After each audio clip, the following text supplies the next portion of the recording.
ரோகிணி இதுவரைக்கும் சிக்கிக்கிட்டு இருந்தாங்க. இப்ப வசமா சிக்குறாங்க நம்ம விஜயாட்ட. இங்க மீனா வந்து நம்ம போலீஸ் ஸ்டேஷன்ல முத்த வச்சு பேசிட்டு இருக்கும்போது, அங்க போலீஸு சொல்றாங்க, "இங்க வந்து பாருங்கம்மா, நீ வந்து உன் கணவர காப்பாத்தணும்னா, இதுக்கு வந்து கரெக்ட்டான ஒரு ரீசன் இருந்தா மட்டும் தாம்மா செய்ய முடியும்." அப்படின்னு சொல்றாங்க.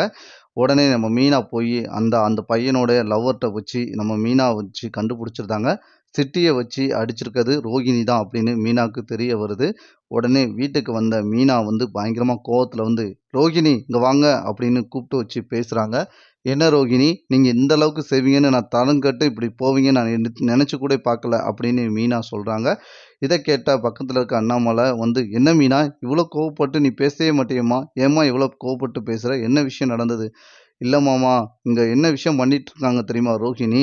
இங்க அத்தைக்கு அந்த பிரச்சனைக்கு இவங்க சிட்டி ரவுடி கூட ஆட்கள வச்சு வீட்ல போய் அடிச்சு ஆள் அனுப்புனதே இவங்க தான்" அப்படின்னு சொல்றாங்க. இத கேட்டோனே விஜயாவுக்கு தூக்கி வாரி போடுது. "என்னடி இவ சொல்றது உண்மையா?" அப்படின்னு விஜயா கேட்குறாங்க. பக்கத்துல இருக்க சுஜியும் கேட்குறாங்க, "என்ன ரோகிணி நீங்க இப்படிலாம் செய்வீங்களா? மீனா வந்து இவ்ளோ போராடிட்டு இருக்காங்க. அவங்க ஹஸ்பண்ட வந்து அரெஸ்ட் பண்ணி போம்போது கூட நீங்க வாயே தொறக்கலையே!" அப்படின்னு சுஜி கேட்குறாங்க. இந்த சைடுல நம்ம விஜயா பயங்கரமா கோவப்படுறாங்க. "ஏய் ரோகிணி, உனக்கு வாய தொறந்து சொல்ல மாட்டியா? நீ தான் தப்பு பண்ணியிருக்க. ஆனா வீட்ல இவ்வளோ முத்துவ அரெஸ்ட் பண்ணிட்டு போம்போது கூட நீ வாய தொறக்கலையே!" அப்படின்னு சொல்லவும், இங்க இருக்க அண்ணாமலைக்கு கோவம் வருது. "என்ன ரோகிணி, இது குடும்ப பொண்ணு செய்யக்கூடிய வேலையா? நீ என்ன பண்ணிக்கிட்டு இருக்க? இந்த வீட்ல ஏற்கனவே வந்து சத்தியம் பண்ண, நீ உண்மையா இருக்கிற போறன்னு. இது நீ செஞ்ச உண்மை இதானா?" "இல்ல அங்கிள், நான் ஒண்ணும் தப்புலாம் ஒண்ணும் பண்ணல. நான் வந்து அவங்கள வந்து பேசுறதுக்கு தான் அங்கிள் வந்து பேசி அனுப்புனேன்" அப்படின்னு சொல்றாங்க. "என்னது பேசுறதுக்கு அனுப்புனியா? ஏய் மனோஜ், இது உனக்கு தெரியுமாடா?" அப்படின்னு விஜயா வந்து கேட்குறாங்க மனோஜ்ட்ட. "இல்லம்மா, எனக்கெல்லாம் ஒண்ணும் தெரியாதும்மா" அப்படின்னு சொல்றாங்க. "ஏடேய், புருஷன்ட்ட கூட சொல்லல. வீட்ல இவ்வளோ பெரிய விஷயம் நடந்திருக்கு. நீ மாட்டுல முத்துவ அரெஸ்ட் பண்ணும்போது கூட வாய தொறக்காம இருந்திருக்க." உடனே பேசிட்டு இருக்கும்போது போலீஸ் வராங்க வீட்டுக்குள்ள. வந்தோனே பார்த்தீங்கன்னா, ரோகிணிய அரெஸ்ட் பண்ணிட்டு போலீஸ் ஸ்டேஷனுக்கு கொண்டு போறாங்க. "ஏங்க, இவள அரெஸ்ட் பண்ணி உள்ளயே இருக்கட்டுங்க.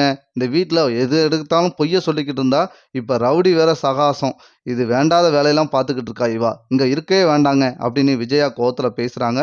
அங்க போலீஸ் வந்து நம்ம ரோகிணிய அரெஸ்ட் பண்ணிட்டு போறாங்க. இத பார்த்து அண்ணாமலைக்கு ரொம்ப வருத்தமா இருக்கு.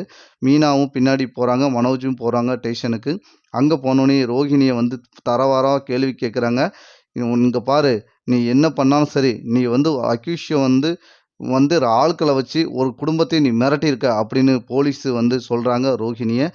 சார், நான் தெரியாம செஞ்சுட்டேன். இவருக்கும் எனக்கும் அந்த அளவுக்குலாம் பழக்கம்லாம் ஒண்ணும் கிடையாது. இங்க வா, அங்க ஒரு ஆளு இறந்துட்டா, நீ தான் ஜெயிலுக்கு போற" அப்படின்னு சொல்றாங்க ரோகிணிய பார்த்து. இது இவ்வளவுக்கும் காரணமே நம்ம விஜயா தான். அடுத்தடுத்த எபிசோட் இப்படிதான் நண்பர்களே போப்போது. இந்த கதை பிடிச்சிருந்தா லைக் பண்ணி ஷேர் பண்ணுங்க.